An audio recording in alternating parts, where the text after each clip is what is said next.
যাতে বড় বড় লোকরা থাকতেন তাদের শহরে এসে হিসাবের খরচে দেখা যাচ্ছে 25 টাকা মাসে খরচ, এইরকম খাওয়ার খরচ, সব দেওয়া খরচ। তো সতীশচন্দ্র মুখোপাধ্যায়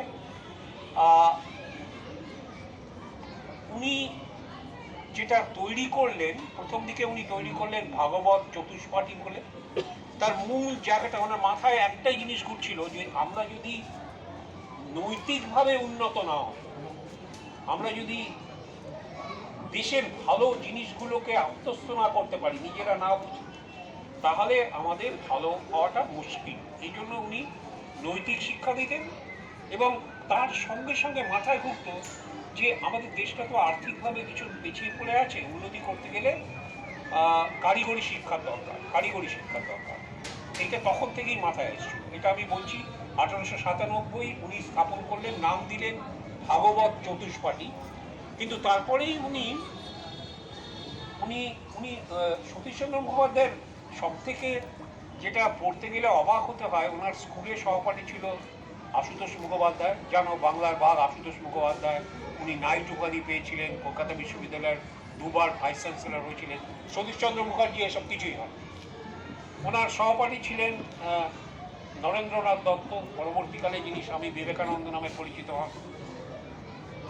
আর 1 বছরেরও বড় ছিলেন ব্রজেন্দ্রনাথ শীল। উনি প্রশান্তচন্দ্র মহলানবিশকে স্ট্যাটিস্টিক্স শেখানোর যারা ছিলেন তার মধ্যে একজন, কলকাতা বিশ্ববিদ্যালয়ে পড়া। তো এইসব লোকদের সংস্পর্শে আসা সত্ত্বেও সতীশচন্দ্র মুখার্জি ল পড়েন। ল পড়ে উনি দেখেন যে না, ল পড়লে কি হয়, অনেক সময় যে যিনি ভুল কাজ করেছেন তাকেও সাপোর্ট করতে হয়। তো উনি ল পড়া ছেড়ে দিলেন।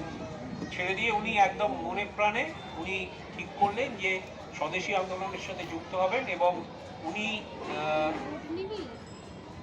পাকে চক্রে ওই সময়েই 1905 সালে লর্ড কার্জন তখন বাংলাদেশ ভাগ করার একটা সার্কুলার জারি করেন এবং সঙ্গে সঙ্গে অনেকগুলো সার্কুলার জারি হয়, কার্লাইল সার্কুলার, লেসলি সার্কুলার, এগুলো সবই মূল জায়গাটা ছিল।